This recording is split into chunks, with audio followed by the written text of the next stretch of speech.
quite competitive Yeah. and want to go into professional careers, but a lot of them just want to come because they enjoy dancing, with no sort of strings attached to it, really. Yeah. So we try and keep it that way. Yeah. Hi, welcome to Soul Podcast. So today I have got Sue with me, and we're actually going to be talking about being a studio owner along with lots of other things because we've been chatting away already.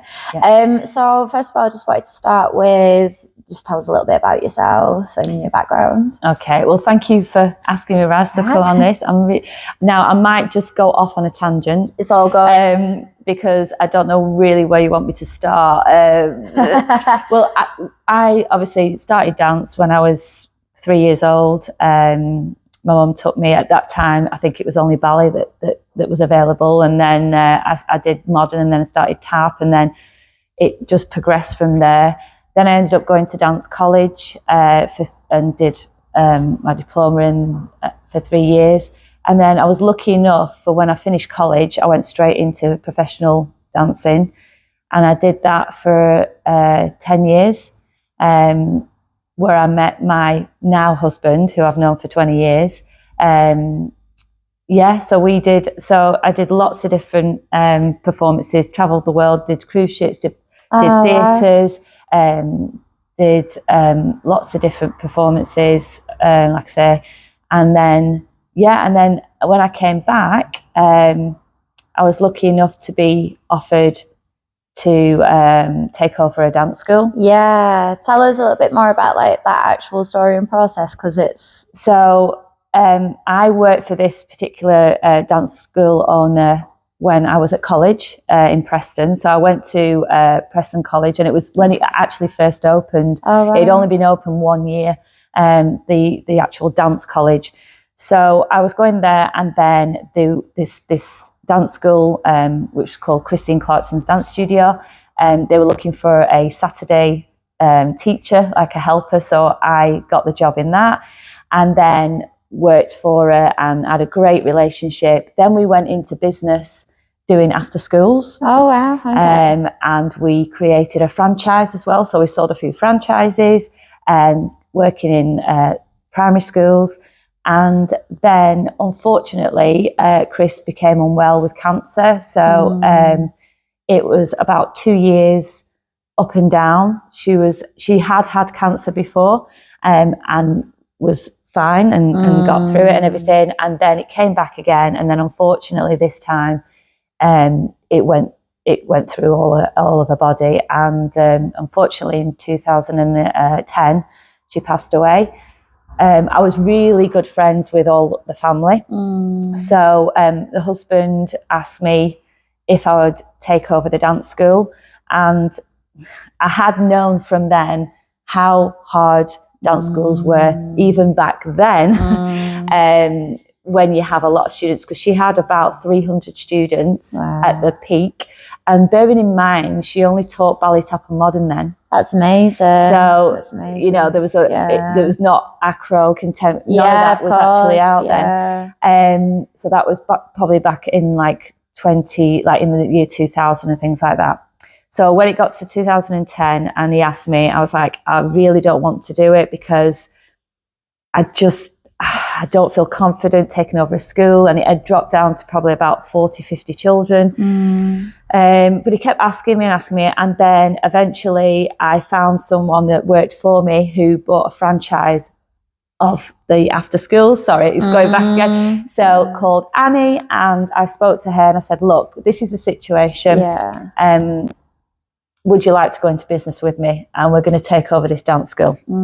So she went back, had a think about it, and then came back and said, yeah, I think I want to do it. So in 2011, we took over the building and we created Dance Talent Studio.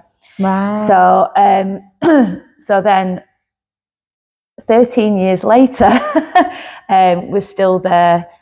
We have grown hugely, but it has been challenging along the way for sure. But at where we are at the moment, we're a multi-venue dance school, so we've got 3 different venues. But the mill where we took over is our main sort of studio. Okay. So, wow, yes. What a career. Amazing. So, yeah, from going, I always loved performing, and I never really saw myself as teaching, although when I was away performing, I was always making up routines for everyone. They were like, you know, so it was always like things like that. But I never thought I would run a dance school, because I kind of saw the dance school owner, when I worked for her, I could see her, you know, having breakdowns and, you know, and very lonely and things like that. That is why I didn't want to do it on my own. And I speak to so many other dance school owners that run the schools by themselves, and the struggles, and it can get extremely stressful, extremely lonely. They completely they overthink, they do catastrophic thinking, and it's really important for their mental health, I think, to speak to each other, because we take on everybody's stress. So literally, like if there's like a parent that is struggling with their child, they always seem to come to us, because I don't know if it's the same with you, but children, for us, they feel like this is a second home. Yeah, it is. So sometimes they might not feel comfortable telling the parents things, and it might just slip out, you know, and that's a whole new ball game, because obviously you've got your safeguarding issues and things, but we want them to feel safe. We want them to feel nurtured. We want them to feel happy. I did do an actual exercise with my students not so long ago. I got them all like a post-it note, and I said, I want you to write down as many words as you can on any, there were loads of post-it notes. How do you feel when you're here? Just one word. How does being here make you feel? And it was quite emotional to see the response, you know. And I said, please be honest. It could be, you could be stressed when you're here. You could be, I don't want you to, it doesn't have to be part, it can just how you feel. And the amount of, like, one was like home, and that was just that word. What does it feel like? Home. And it sort of gives you that, oh right, okay, it's sort of, it just makes you, it makes you really value what you do. Of all, I mean, whatever job you do in life, there's always going to be stress. I can't imagine a job that doesn't have stress, really. But I do feel that being a dance school owner and a dance teacher, you do have a lot. And I'm not saying it's worse than anybody else, but you do have a lot of things that you take home at the end of the day. You go to bed at night and it stays on your head. You wake up in the morning and you think, why am I feeling so on edge? Why do I feel? And then it's like, because of that text last night. Yeah, that's it. Oh my God. So when you get like a message, and you put out in your terms and conditions, you know, try not to contact between the hours of this and this. But I get it, because at the end of the day, our hours are different to a 9 to 5 person. Of course, so when a parent finishes at 5 o'clock and they've had the tea, put kids to bed, and they'll go, oh, I'll do that now while I've got a minute. So you could argue that we'll have 2 phones. Well, me, there's no way I would have 2 phones. That would be my worst nightmare. So I can't even, I lose my own phone. So going on a sidetrack, I was diagnosed with ADHD about 3 years ago. I always knew I had it. But it was only when, because from my childhood, because I did everything and I couldn't sit still. Like now you'll see, I'll start moving, like, I don't know if this is I'll move because I struggled to sit still for a long amount of time. And I ended up going privately because it was like a 10-year waiting list. For a diagnosis. So I watched a program with Tanya Bardsley. I don't know if you know who that is. It's a lady off Real Housewives. Know of it, And when I used to watch it, I used to think, that's just like me. She's crazy, she's mental, like me. I said, she's off her head. She's absolutely off her head. And she did a program about having ADHD. And it was after that program, I was like, right, I need to know myself, because I do know, but I just want that clarification, because as soon as I can get that clarification, I can work out, right, what do I do next? And so I've been on medication now since I got diagnosed, and it has helped massively. Wow, okay. Unbelievably. In what ways has it helped? So the medication only lasts up to 7 hours, but because I get up in the morning because I do a fitness class at 6, and sometimes I don't finish work till 9:30. Wow. So I normally do it when I need it the most. So it makes me a lot calmer. It stops me from catastrophic thinking. It helps me not lose as many things. It doesn't change me as a person, but it helps me focus so much more, put things so I could sit down, write a list. Whereas before, imagine writing. So if you've got a piece of paper and you write, write Sue, okay? And then you write Annie on top of it. Then you write Charlotte, and then you write Tracy, and then so then you look at it, it'll just look like blur, won't it? You won't be able to tell what name. Yeah, that's what my brain is. Wow, okay. So many things muffle up into one, and then what happens is you go into paralysis. Okay. Where you'll just sit when you've got so much to do, but you can't physically move, and it's the weirdest thing. As in your limbs or anything? I can't. Move. I'll sit, and it's like my brain it's can't tell taking a pause. Yes, wow. it actually pauses, and that is an actual thing with ADHD. So it's called something paralysis, and your brain just literally just stops. And so you would just completely just go stillness. I can't. My brain just stops. So I can't. The thought process goes, everything goes. So I just have to sit for a minute. And then it'll come back, and And how do you know it's sort of happening at the time? Do you try and move and you can't move? It's when I'm totally overwhelmed with something, and it just sort of it's just overwhelmment.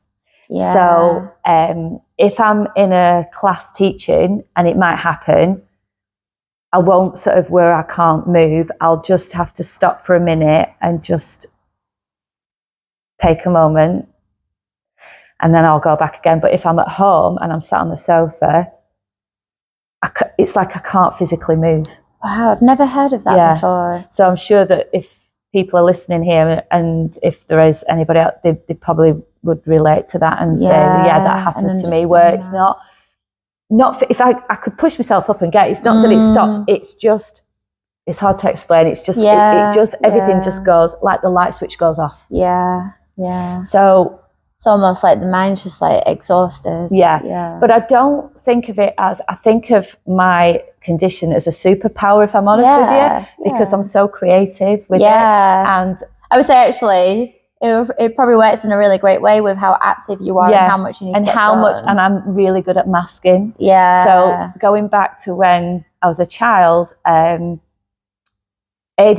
was known as, well, it wasn't thingy back then, but boys who were naughty, who didn't listen in class. Yeah. That's what the stigma was. Yeah. So girls were totally misdiagnosed. Yeah. Because women in general can mask it a lot more. Yeah. Yeah. So that's what I did as a child. And when I spoke to my mum, because when I spoke to the doctor, the consultant, and he said, this all has to happen before the age of 12 to be diagnosed. And so when I spoke to my mum, it was like clear. She was like, well, yeah, you just, like I say, at school, I left school with 2 GCSEs. I really struggled at school academically. Okay. Yeah, I really struggled. So dance was my go-to, you know. Yeah. Dance was just, you know, was more important to me than school because it just gave me that freedom to move around and to not feel, imagine being stuck. This is why I feel for people at school who are either misdiagnosed and they have to sit in a chair for how many hours a day and they just want to set free. So for me, movement, expression is so important. So I think that's why I'm so passionate about teaching kids and the creativity. And it is so much better now talking about mental health. It still is a stigma, and I feel that people my age, because I'm 50 next year, so I think people my age just think, you just get on with it. And I have got on with it for 40 odd years. But I feel now it was time to do something for me and to think, no, it's too much. There's been times, and I don't mind talking about this because where I've got to such a dark place where thoughts have come in and I have gone to a certain place where it's really bad. And if I didn't have children, it might be a different story now. So thankfully, my children saved me, you know, because when things get that bad, and that's when my husband was like, you need to go and see someone because it's getting to the point now where your health, your life is at stake because you're having those and do you feel like this is sort of related to feeling like you possibly had ADHD at the time, like you weren't diagnosed then, or is this to do with the work, or is it the mix of? So it's a mix, because I remember when I was 14 and it's very, very faint, but the thought of not being here anymore and things like that. So when I was younger, and then in my 20s, I think it was late 20s, I was on medication for anxiety. So I'm still on them as well. Okay. But what we've kind of worked out is it wasn't really anxiety, it was ADHD. Is that what you discovered? Yeah.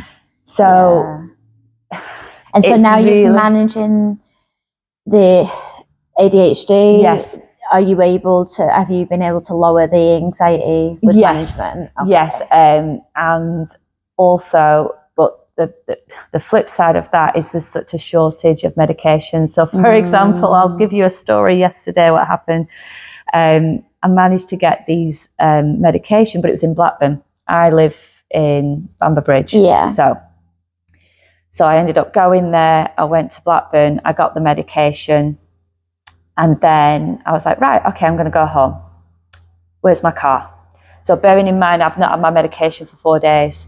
Okay. So when you're on medication and then it drops, it's like, and at the same time, I'm on HRT. Oh, I see. Yeah. So honestly, I could go on and on about this. So that what happens? A lot of craziness going on. So what happens with the HRT, going through the perimenopause, the menopause, and ADHD? If you read into it, it's like an explosion. Wow. Okay. Yeah. So I feel grateful that I can still come here, sit down, keep calm, have a conversation, because it's like that. So I went to the car. I was like, where's my car?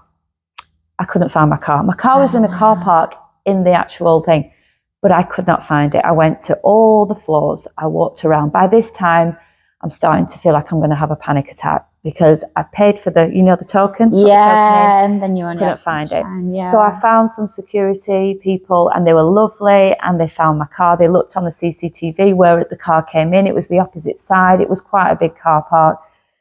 But this is what I'm meaning. Like, so situations like that,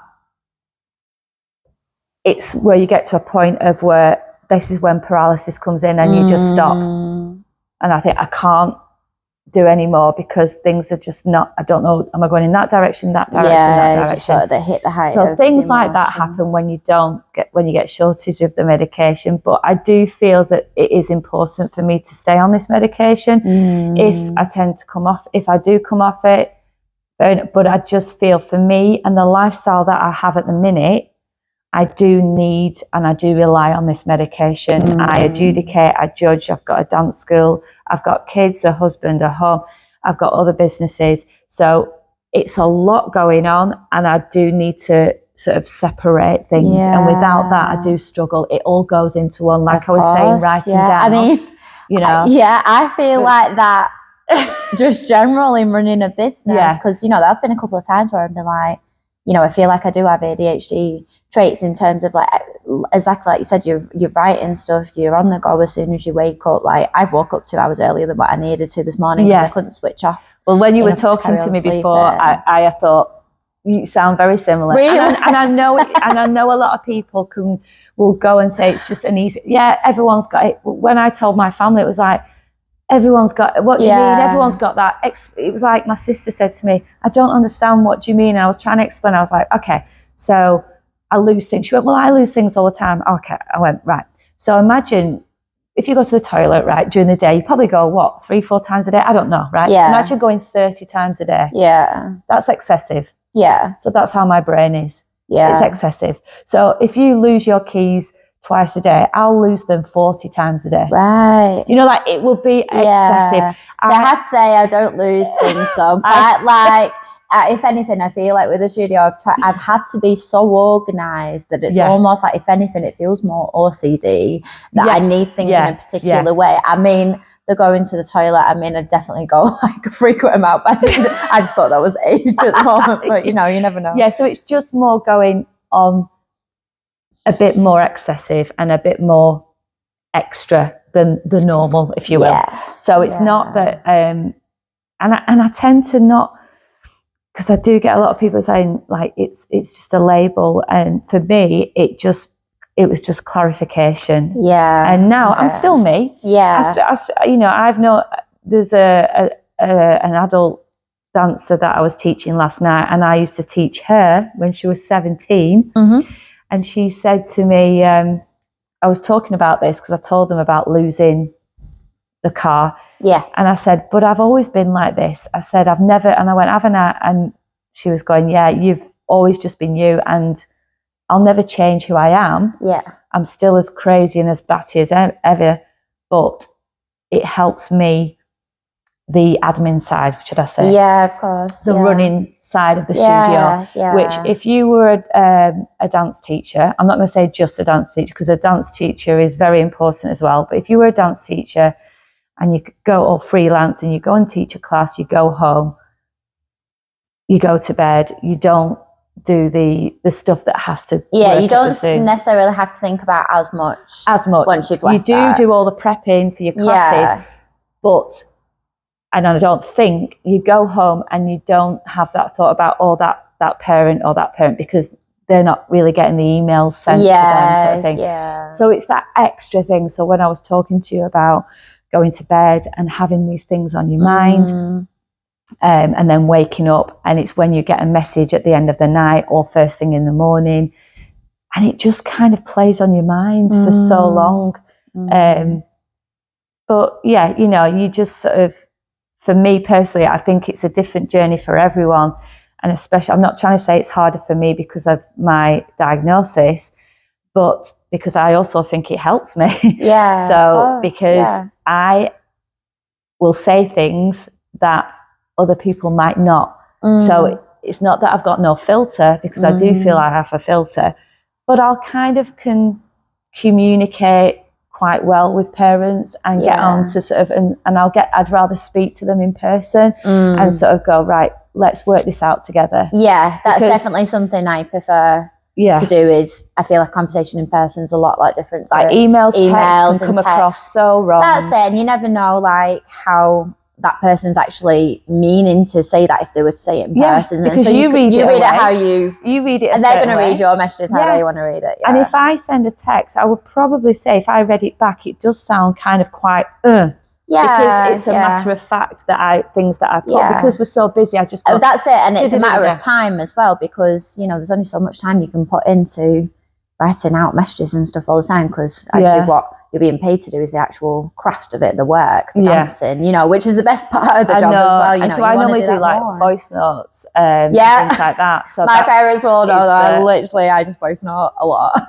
So it's better to do that. So I do prefer to speak, and I feel like I said, another superpower is being creative. You know, I wear my heart on my sleeve. You know, what you see is what you get with me.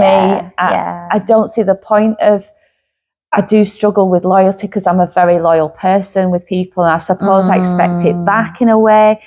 So that can cause issues with because when again you get close connection with parents, because when you've been teaching the kids for 12, like we've been teaching kids that were 3 and they've just done the GCSEs, you know, and there's no way you can't get a connection. But at the same time, it's a business. And when you make choices as a business, it might not suit that parent. And that's okay. It's trying to tell yourself that it's okay. And on a personal business, you could go out and have a laugh. But on the business side, that's what it is. You know, and that is where it becomes a little bit challenging, because because the studio is your bread and butter, it's your mortgage, it's your livelihood, you know, you have to look after it. but yeah, and so I don't know where I'm going on this. This is the thing. So I'm keeping with you. Don't worry. You know what? Everyone goes on a tangent when we do these podcasts. It's a normal thing, you know, because within the conversation, so many other things come up that, you know, and that's part of life, is that actually it's not just about like being a studio owner, it's putting it into the rest of your life. Yeah. And so, you know, having all the challenges that are outside of the studio as well. That people don't know of as well. And don't understand like how much it can impact how you're feeling and stuff at that time, and the decisions then you need to make, because the decisions aren't just for all of your clients, it also needs to be for you and your family as well. Yeah. And you have to come first, because if you're not first, you can't help anyone else. No. You're not in the right place too. I'm a big advocate for that, because you have to, and it might come across as selfish, but I have to have time by myself, because I have to get if I feel like I'm going a bit, I just get myself and I go off, whether I'll go off to Lytham, I'll walk along the front. Yeah. I love the sea. Nature. I worked on cruise ships for 7 years on and off. So I love the ocean. That's where I met my husband, you know, so I love just the sea and the air, and I just breathe. Yeah. And if I do some meditation, or if I do some, you know, it's just for me. And then I go, okay. Yeah, back into it again. I was going to ask you earlier, actually, if you do meditation, because I think that for me has been my saviour. Right. That's how I manage. Yeah. So have you heard of the 21 Abundance? That's all I do. They're my favourite meditations. Deepak. Yeah. So in lockdown, just got goosebumps. Yeah. Oh my God. Yeah. In lockdown, I would say before lockdown, I didn't really meditate that much. I was sort of quite new to this new studio, and so things were quite mellow. It wasn't at its crazy moments, like we'd just come out the crazy period, and now it was like, let's just enjoy the wedding and honeymoon and stuff. And then when we came back and went into lockdown, like for me, it sort of was like some breathing time, because it was like, okay, like let's process everything that's just happened in the last year, because it was a lot. And so I went to meditation, and my godmother, there was sort of like a WhatsApp chain going around of like tasks. And so at first, you know, I said no. I was like, I don't think I've got time for this. I had all the time in the world. Yeah. So I was resisting something there. And then a week later, she was like, last chance, like, do you want to jump on? And then I was like, yeah, let's do it. Like, let's just do it. I can't believe, like, I nearly said no to that, because lockdown was so abundant for me completely. I just managed so well then with this. And so that was 4 years ago. I still play then meditations now, and there's a particular one that takes me back to the beach on my honeymoon. That's like my happy place. And I just go back there, and there's just something. For some reason, I think it's either 4 or 11 on that one. The actual for me, I think it's 12 or 13. Right. One of them. Yeah, the one where not trying to control everything, because that's something I struggle with. So with that, I know I keep going back to my ADHD, but concentration was really hard. And I've tried different types of meditation. I've gone to yoga, I've gone to classes where I've been lying on the floor, and she's saying, and just listen to your body, and all I can hear is outside the gym banging or something that I'm going, and then I'm going, what am I going to have for my lunch today? And I'm totally not in the zone, right? And I tried it. When this came along, because the mantras, I think it gives you a focus. It's his voice, and just put it into my AirPods, and just sitting and just closing my eyes. Yeah. And they're not that long, the 21 Days of Abundance. So I ended up buying it in the end, because I was just like, I'm doing it this much now. I need to just, you know, go for it. And I think it's just because it's guided. You've got the mantra there as well, and you can always go back to that. It gives you a focus. If you do drift off, you can go back to that mantra, and it gives you focus again. So I've sort of built up with that now, where I can do some meditations now without guidance, and with just out. And honestly, like, it's such a nice place to.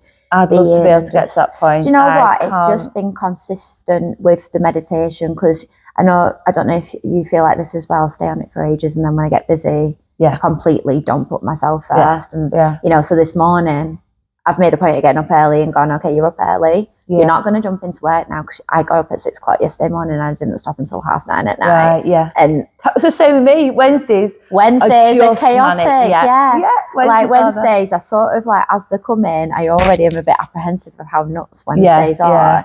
And you know what? It's never as bad as what I think anyway. No. But you know, when you've got your long list of stuff to fit in around teaching as well. So this morning I was just like, you can't do that. Like literally, my body was in pain yesterday because I'd stressed it out that much. And yesterday I was like, you're not doing this again. And is it interesting, because I don't know if you get tense in the shoulders here, because that's what happens to me when everything builds up. Yeah. It's here and you can physically feel pain. You know, from, or aches from what? Sort of holding yourself. It's like that constantly. And it's inevitable with stress, like it's going to affect your body. Yeah. Most of the illnesses a lot of people carry is because of the stress and our body reacting to stress. Definitely. Because we can only react to how we feel and what we're giving ourselves. And so I was like, well, what do I want to feel? That's what I need to give myself right now. And I think after doing that, what I have managed to do, actually, well, I always talk to myself all the time, and it's like, and it's not just me. I have like 4 conversations with myself. I'm my own counsellor. Because it's the weirdest thing, because if something's kicking off or too stressful, I just have a word with myself. Now, whether that is kind of meditation, maybe it's just I have to be in that right frame of mind to sort of, but even if it's that quiet, I still can hear that buzzing. You know, my brain just won't completely switch off. But when I've got the 21 one that I haven't listened to it for a while, but when things happen now, I'm going to go back and I'm going to start listening to it. And it's like when you've just sort of connected, it does. And I love that things trigger.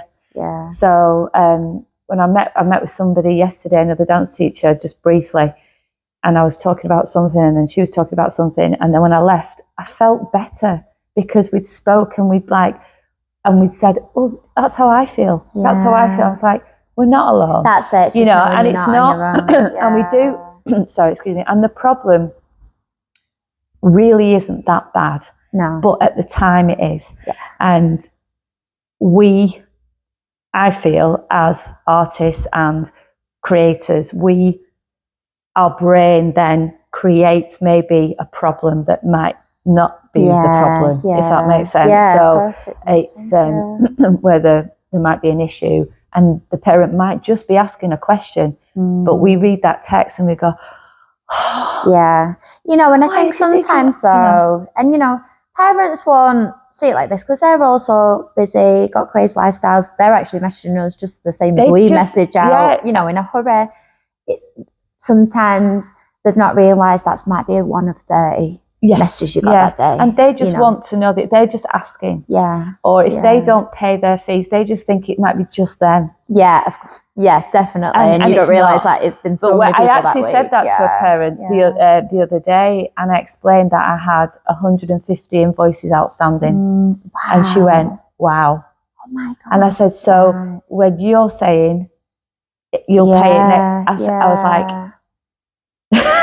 you know, I do feel like though that because it's dance itself, it's such a unique job. It really is, because we deal with, although we have amazing things that other jobs don't have, we deal with a lot of things that other jobs don't have to. So I'm sorry, but you're not going to go to the gym and tell them that you can't afford your membership that month.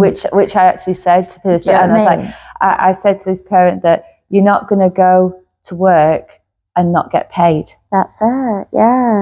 Like, it is a job, you know. But then I don't know, is it us? Do we not treat it like a business and job enough? And so I feel like sometimes exactly. It's so it's the environment, isn't it? And and it is hard. And I do feel like it, because obviously I've been teaching for a very long time, and I've seen the difference, how the dance world is shifting, and how and I've been at competitions for a long time, and I've seen a lot change and very big shift over to, and it's no disrespect to anybody, but entitlement at the minute. I feel that sometimes people feel they are entitled to more than what we can give them. So, do you know what I mean? So like parents might expect, or expectation, should I say, and sometimes they forget we are just a person, you know, running a dance school, that, you know, and I know we are a business. And like you say, it's both. I feel like it is both. I feel like if you want to run a dance school, and I suppose we can't complain if we are giving free classes to this person or doing something that's how you set your standard, I guess, you know. So I suppose, but then if we do it so strictly and so thingy, does it then become a school that's not as, take away the expressiveness and the art, you know? So it's a really hard balance that we've got to find, because it goes back to having that good relationship with parents, but also running a business. And you don't find that in any really other job. Like you say, you can have the CEO of a company, but this person won't even get to speak to that person because there's so many people on the line. But whereas us, we're the face. They come in, they see us. You know, there's no one above us. So we deal with, we're the manager, we're the director, we're the CEO. Have you read the E-Myth? No. Oh my God. So Sarah Grittens was like, the last video call I had with her. Oh, right. And I was explaining everything I was doing, and she was like, whoa, whoa, whoa. And I was like, what? And I was like, it's a lot, isn't it? She was like, you're trying to be the manager. You're trying to be the entrepreneur. You're trying to be a dance teacher. You're trying to be the producer as well. She was like, you can't do all these things. And you know, actually, someone had told me to read this book years ago. I bought it, and it was Collecting Dust. And so as we were on the phone call, I went, I've got that. I recognise that name. I looked behind the sofa, about the fifth book down, Collecting Dust. I picked it up, and I was like, this one. And she was like, yes. Why have you not read it yet? You need to read it. And you know, divine timing, I needed to read it then because I wasn't ready before. I was living in like denial before, and was like, no, I can do it all. And I read it and was like, if it's got an audio, because I can't read, again, I'm dyslexic. Another thing. You know, it comes hand in hand with the ADHD, though. With, it does. You know, with the writing, and you know, so audios are great for me. I cannot read. The E-Myth, could not recommend it anymore. When I read it, I was like, oh my God, what have I been doing? You know, so I came back. I've changed the logo. I've been like, okay, I need to be more distinctive. I need to build to a point where I don't have to be the work all the time. I need to oversee it, which I always said I wouldn't do, though.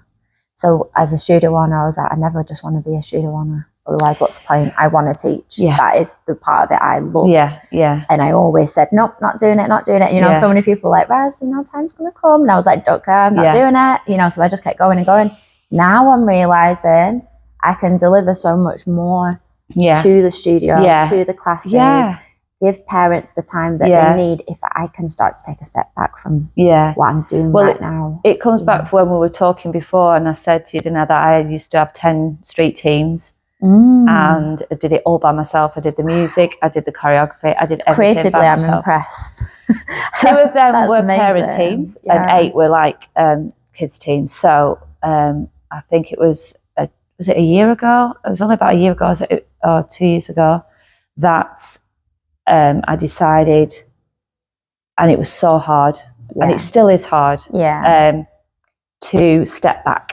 Not only for me, but for my parents as well, and the kids, because they were so used to having me.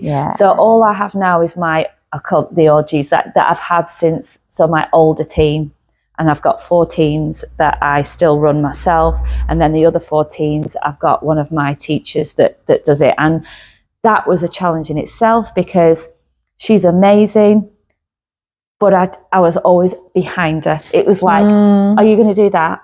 What about if you do that? And I feel like I was just helping, but really I needed to just let her do it. Because, of course, don't forget, she's not been doing it. She's just graduated from uni. She's only 21, you know, but she's a fantastic teacher. And we've trained her up as well over the past few years. And so I needed to just step back. So I still go in time to time. I still might not agree with what the choreography that she's done, But that's my personal opinion. She might go and do a thing, and then a judge might like that. We've all. So I have to give her, and she's been amazing. She's been very patient with me. So when you were talking about that, because like I say, I want to be able to do more things. There's a lot more that I want to do in terms of with the dancing and things, not necessarily. So I am stepping away more from the competitive side of choreographing, because it is a lot. You've got to think of all the music. It's a lot. It's a lot. I feel like I didn't realize how much admin it came with. So much. And even if you get someone to do the music for you, you still have to put the input of the music, don't you? So I want it this, and in which case you're just like, I'll just do it myself, and it's so. And then their outfits. And it's like commentaries, extra rehearsals. So that is still going on, but I probably like next year, I've set myself in my head when I turn 50, I think it's going to be time for the other maybe to, and maybe just concentrate, because I do a lot for the over 60s. I teach, it's 4 classes, and I do adult classes as well. I even got I teach a over 60s street dance crew called Gangster Grands. Oh my God, that's they're aged between 68 and 77. Wow. I've got another lady that's 82, and she does dancing. We got to perform at the Queen's Jubilee. That's amazing. So we were in the procession. So I was this big, if you Google I need to check this out. This is insane. I'm a massive pineapple queen. I love it. I've got it all up here. It's huge. So I was the pineapple queen, and they were in the procession behind, and they were in all these what's the word? Banya. It's they're all really colourful. I'm going to get in real trouble now that I can't remember the name. It's all to do with fruits, and we need to find it. Okay. So basically, I led these bunch of ladies, and there was another group of mature ladies from a dance school in London, and we connected together. And so there was about 25 of them, something like that. That is inspiring. And so I'm really inspired by you going 50. So you look amazing 50. I'm 40, 50 next year, yeah. And going. And still going, because I'm 35 right now, and I thought, there was no way I thought I was making it. Well, if I still, the thing is, and that's the thing, a lot of people do connect with me and go, and I don't feel it as what's the word? Bless you, sort of thing. It's not that. When I go to competitions, so for example, when we go to a weekender and we have some of the judges that do workshops, well, I always do them. Yeah. And every time I do them, I'm the same. The judges say thank you. Yeah. For doing it, because it's so important for the teachers to be connected, and they always know that I'm going to be there, so they have like respect for me, because I and I said, as long as my feet keep doing it and I can do it, I'm definitely not as quick or as able as I was in my 30s, but because your body do start to, but you don't get to do it a lot. No, and I do feel I've got so much more experience as well, especially like if I'm judging. So I'm actually judging this weekend, but when to see and the creativity, and just I might not be able to do like a showcase because I might not feel comfortable that the young ones, because I know a lot of the kids want to see the flips and the things, but it's for me, and I'm actually doing a workshop as well, a locking workshop. So I'm really heavy on my street foundations. Oh, I love that. Because I did my street dance qualification when I had a 9-month-old child. So I went down to High Wycombe to do a level 4 qualification, street dance qualification. It was one of the first in the world that was government accredited. And I left my 9-month-old and my 4-year-old at home. I had postnatal depression, and I passed it. Oh wow, well done. I passed it. So from that, I got some great knowledge of street dance. I mean, I was always teaching street dance, but I really went into the authenticity and the journey and the background. It's needed, because we fall into just choreography classes way too much. And so just going back to I love doing like workshops and talking to people, and especially locking, because I love locking, and getting like a soul train. So, you know, like a soul train coming down. So that's really authentic, because I used to do that in the 70s. If you Google the soul trains, you'll see it's amazing, you know, and that's where it stems from. And I want to keep the authenticity. Yeah. And you've got all like light feet and all the new craze going on, which is brilliant. And I love seeing the new generation. Yeah, but let's not forget. Yeah, that's it. Yeah, I agree. Let's not forget. You know, and keep Flower those Street was created in the first place, you know. Yeah. So I do feel, again, we've gone off on a tangent and I can't remember what we're talking about. So good. You know, I have so many questions, but they're both good. I had like a question for each moment and was like, oh, I need to ask it. And then I just love seeing people happy and succeed. And I feel that I was definitely put on this earth, you know, whatever anyone believes in or whatever, I was put on this earth to make people smile, to inspire them, to believe in themselves, even though I struggle myself. And I think that's what, there's a quote from Robin Williams, and I need to find it, but it basically says, the people that are the kindest are the people that struggle the most. Because I've read this quote. I can't remember what it is, but it's basically when you struggle in silence and you have that such dark and low feelings, you don't want anybody else to suffer like that. And I feel so strongly about that, about mental health. And I feel that dance is so great. The amount of adults that come to my classes and go, I had the worst time at work today. I didn't want to come dancing, but I got out, I came, and I loved it. And you see, this makes me even emotional. It's like, and you made a difference. And that to me is everything. Do you know what I mean? See, I'm getting all. It means so much. I get it totally. And that's when you know that you making a difference to people, and that makes it so. It's so rewarding. Oh my God, like to be able to help people, and to be able to, they go home at night and they go, and it could be like, they could literally say, you've saved my life. Like, so I know I'm going back again on the gangster grounds. So you've got like, a lot of the ladies are widows. So they came, and one lady lost her husband 6 months before she actually came. She came because she was just at a loss and she didn't know what to do. And so these gangster grounds, they made her feel so welcome. And she like sent me a message, and she literally went, you've saved my life, you know. So how can you stop doing something? Exactly. And so you have this, like, you love. So then you go, and everything you wanted. And then you switch and you go, I can't do this anymore because this parent said this or this parent said that. But then you have to concentrate on the people. And I'm saying this because because I'm saying it to myself inside. You have to concentrate on the people that you're making a difference to in a positive way. Do you know what I mean? So yeah, and sorry about this. It's like it's going through. Oh my God, don't apologise.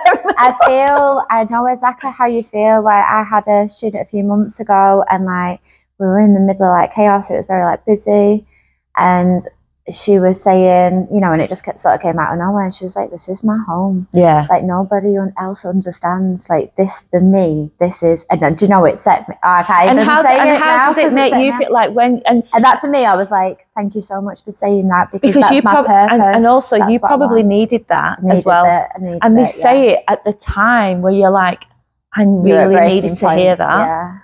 Yeah, I really needed to hear that." It's like when.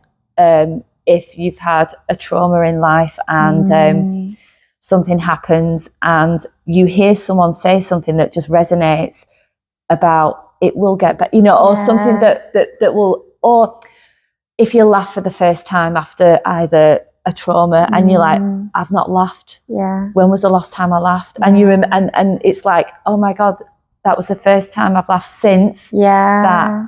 And that person said, once you laugh, or when you'll know, okay, it's getting better. That's it. Things are getting better because it's step by step. And I think it just happens with everyone. And I think if you've got that drive, which we have, as I think of, and when you were saying you didn't want to just be a studio owner, totally get it. But you can still be involved, can't you? It's the way that you do it. Yeah. So and like, I think if it's you the way just I saw it at the time. if you stayed at home and you're like, and you didn't come in, I have to be physically. I'm very physically involved in my classes. Like, I'm not one of these. Like, I don't want to be sitting on a chair and just be like, and that the students know who you are. Yeah, they've got to know who you are, because it's your school. Yeah. And if they don't know who you are, it's like, you know, I don't know everybody in my, because there are venues where I don't go. I have been, but I try and pop in now and again, and I'll see, you know, and they do know who I am because I'm very loud and I'm very you make yourself known. They know. And I think people think, especially with me and Annie, so we're very, very different. We're very similar in so many ways, but we're very different as in, and I think that's why we work perfectly together at the studio. So she's very calm. She's very, and she's very sort of, she doesn't really like taking charge. Not that she doesn't like taking charge, but I am a leader, more of a leader, and she's happy to go with it. You know, and I think, you know, you have to have one that's and she will always say, look, if she feels like something is going the wrong way, she'll say, she won't just like let it happen. Of course, but it's very much, we work so well together, because like when we do a show and we've got the microphone, you know who's got the microphone, you know who's doing all the talking, and then if I go, do you want to say something, she'll go, are you a rambler? I need the microphone taken off me sometimes.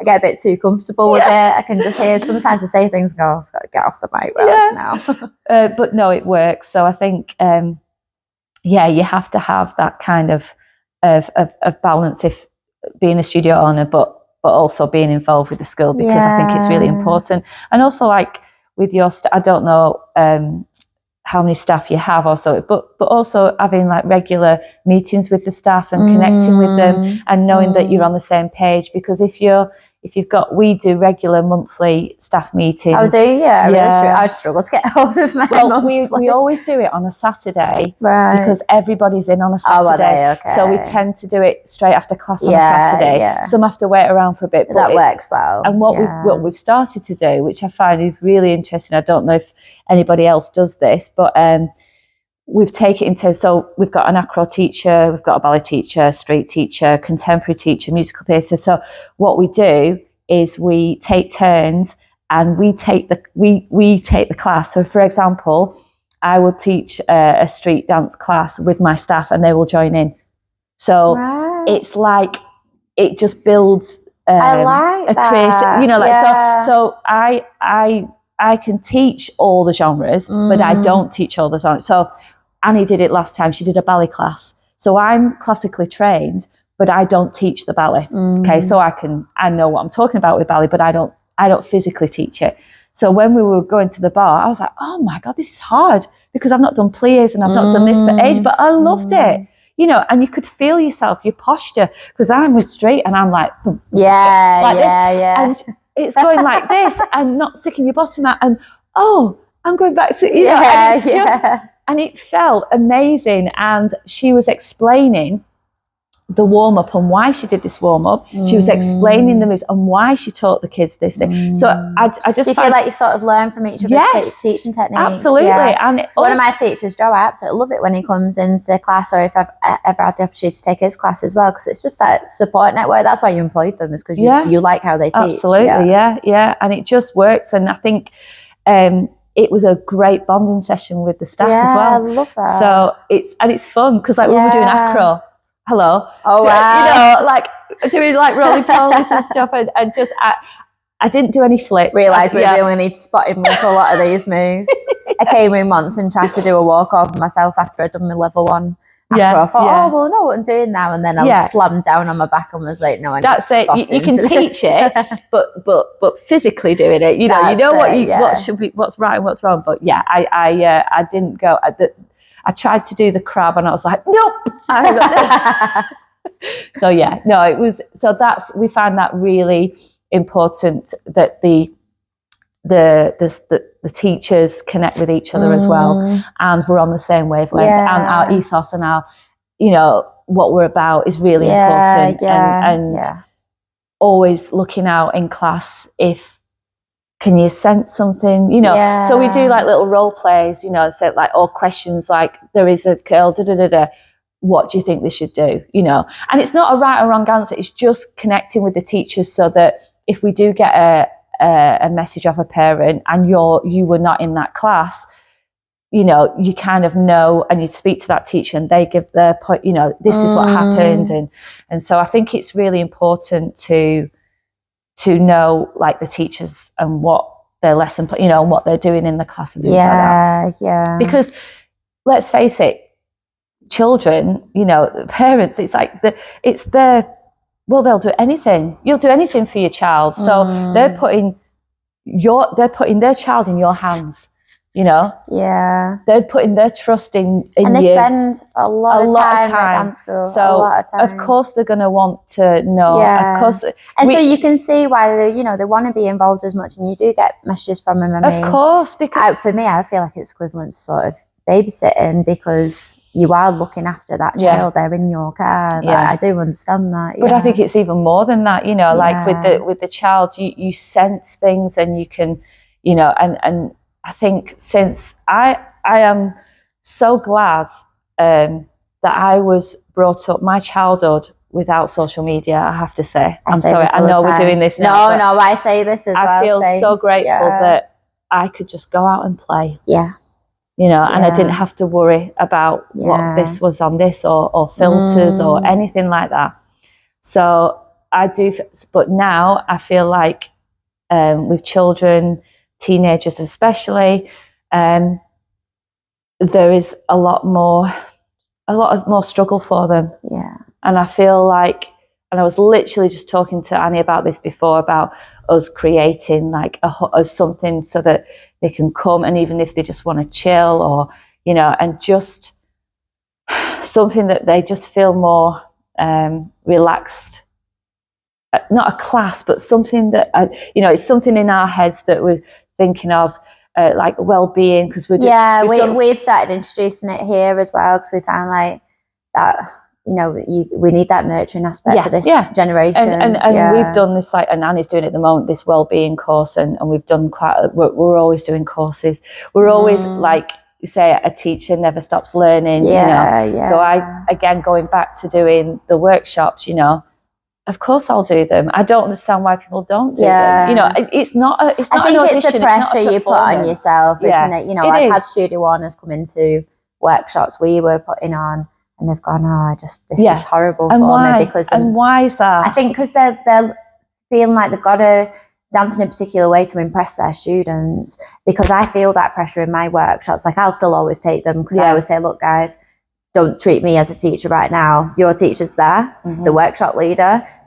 Just let me be a student, you know. So if there's the odd thing they need help with, often it's me asking the students, what was that? Because I don't know what I'm doing. You know, and I've learned to relax now and be like, I've trained with Ricky Jinks for last year. I went onto the program there, and I felt so blessed to be able to get on that program and learn from him, because he really taught me that, you know, making mistakes is fine and normal, and you know, coming away from being perfection, being in the moment, even if that moment's like, I feel really crap right now, I feel really pressured, I'm sweating because I don't know what I'm doing, that to be okay with that, because it's part of the process, you know. And so I've just taken that into the classes, and I think the pressure is there though. It's like, if I don't get called out in this class now, or I don't get this perfect, like, what are the rest of the students going to think of me, because I'm their teacher? And you know, and I think it comes with that pressure. It does. But at the same time, it's just being able to switch off and divide it, and know what you are in that class. Then, and I say that because I'm the worst, because I always go on about my age, and I think it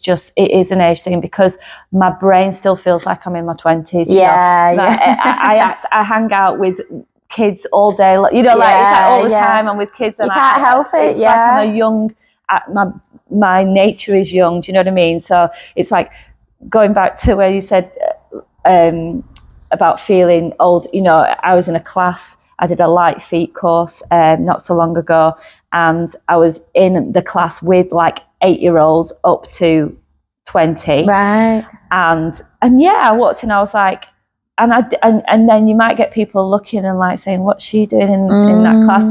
I kind of got to that point now where I know it's going to happen, right? Yeah. And it's fine. Yeah. Because they're probably thinking, instead of going, why she's probably thinking, wow, good on her. Yeah. Do you know what I mean? She's still, Yeah. you know, I wish I hope I could do, you know. Yeah. So when I went to move it, and I did jazz, an advanced jazz class, I did locking classes, I did all the classes at Move It, and I will continue to do it. You know, I did an audition for, I don't know if you remember Cold Feet.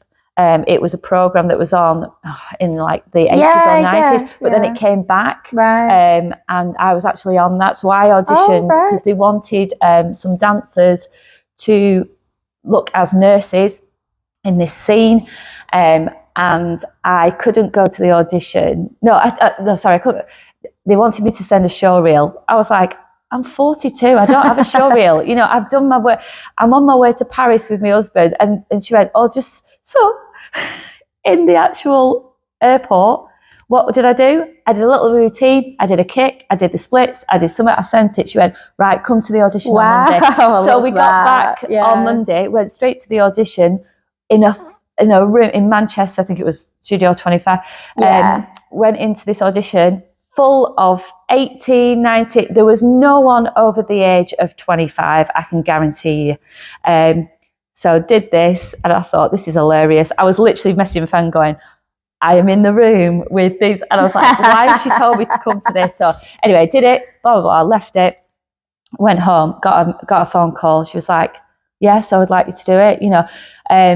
So I was with 4 other dancers, and they were all in the 20s. Wow, but I love that. That's ace. So I got the job. And it just says it all, doesn't it? Like, you've just got to keep going. Yeah, and when I look at it, because I've got it on my Instagram, and I look at the video, it's only 30 seconds long. It took 7 hours to do. Oh, yeah, that's dance life, isn't it? So, and I look at it, and I thought, yeah, I didn't look any different. Yeah.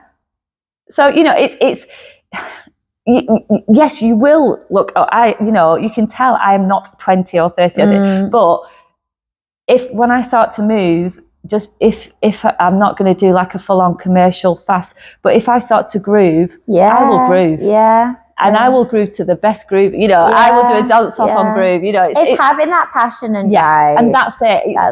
Once you've got that passion inside you, it never goes away. No. There's a lady that I follow. She's like 56, and she's just moved to Broadway.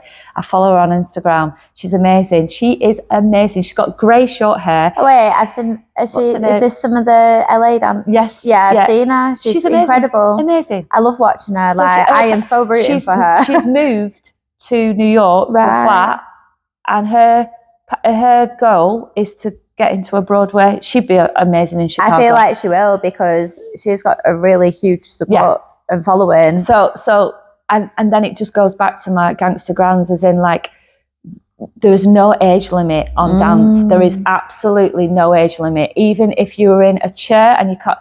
There is again on Facebook, this lady that was 90 odd. She was a ballerina.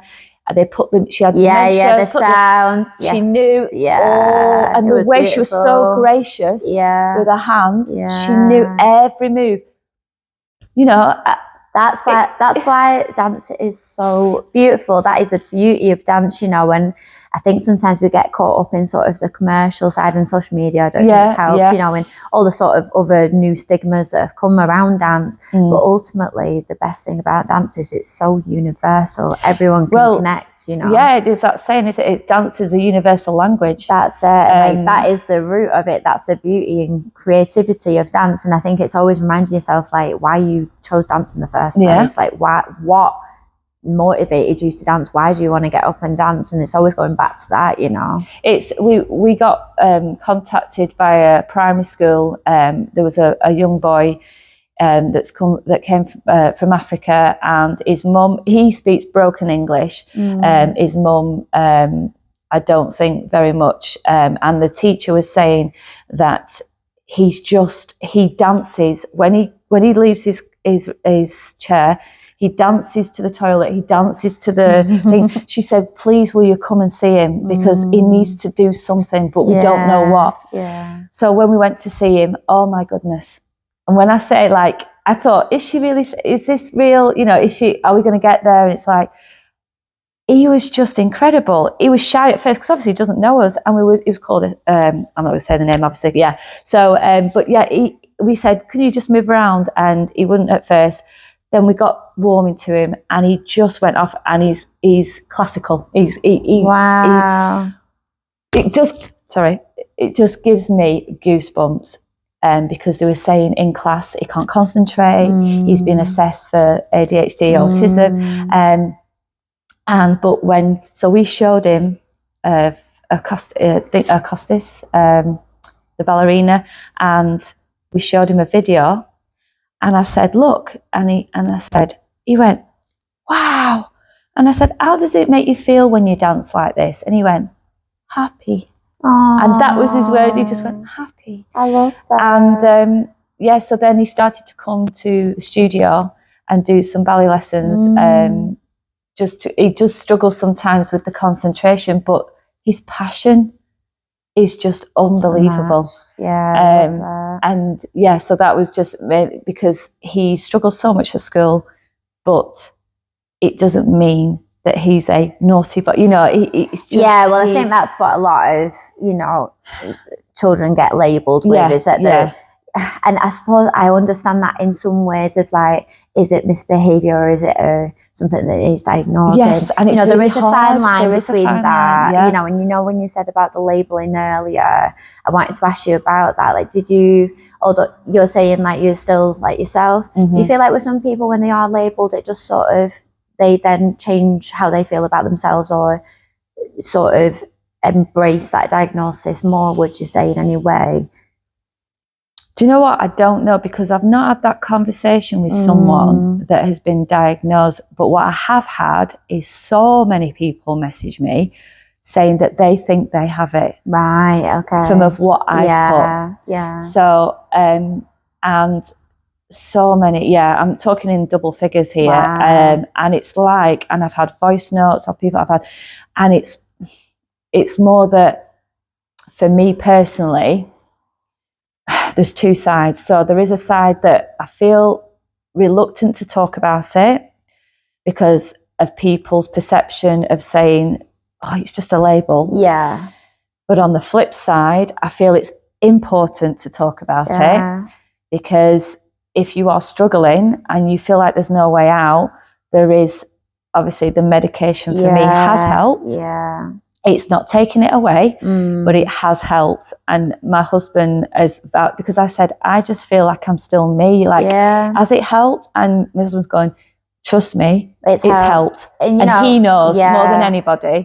He sees when I go home, nobody else does. And it was more like the erraticness, the storming out in the car and just driving off, going into car parks, rocking in a corner, not knowing why can I not cope with this emotion? Why can I not cope when I'm a fully grown adult? Why can I not breathe? Why am I having panic attacks? Why can I not diffuse this? Because unfortunately, it's a chemical imbalance in my brain where I'm neurodivergent,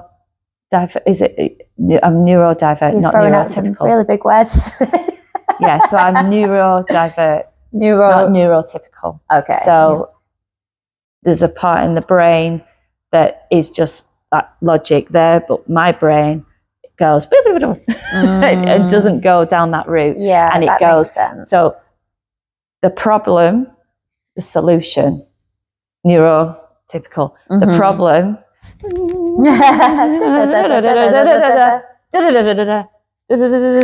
Solution. Yeah. So that's how I can. It's more I describe it in. If you gave me